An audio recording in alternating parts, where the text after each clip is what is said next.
Boss season 10 అగ్ని పరీక్ష రెండో రోజుకైతే వచ్చేసిందండి. చరణ్ అనే కంటెస్టెంట్ అయితే వస్తాడు. తను రావటంతోనే బిగ్ బాస్ బస్ హోస్టింగ్ అంటే నాకు చాలా ఇష్టం అంటాడు.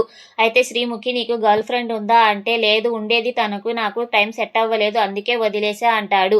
అప్పుడు బిందు మాధవి తనను తనలాగే వదిలేయాలి కదా అందుకే తనకి బ్రేకప్ చెప్పి వదిలేసా అంటాడు. ఇంకా నాకు రిలేషన్షిప్ వద్దు అనుకున్నా అంటాడు. అప్పుడు నవదీప్ ఇంత చిన్న వయసులో అంత పెద్ద డెసిషన్ ఎందుకు తీసుకున్నావు అంటాడు. బిందు కూడా ఇక్కడ మేము అంతా అదే డెసిషన్ మీద ఉన్నాము అంటుంది.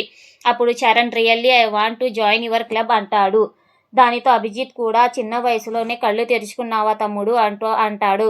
అప్పుడు బిందు మాధవి నువ్వు ఫామ్లో నెక్స్ట్ జన్మలో కోడిలాగా పుట్టాలి అని అన్నావు ఎందుకు అంటుంది. దానితో చరణ్ నేను పోయే ముందు ఇద్దరికి ఆకలి తీర్చిపోవాలి అని ఫన్నీ వేలో ఆన్సర్ అయితే ఇస్తాడు.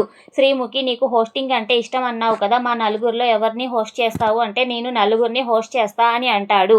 దానితో శ్రీముఖి నువ్వు మా సీజన్ 1 స్టార్ట్ అయ్యేటప్పుడు నీ వయసు డైపర్లు వేసే వయసు నువ్వు మమ్మల్ని హోస్ట్ చేస్తావా నీకు ఎంత ధైర్యం అని ఆట పట్టిస్తుంది.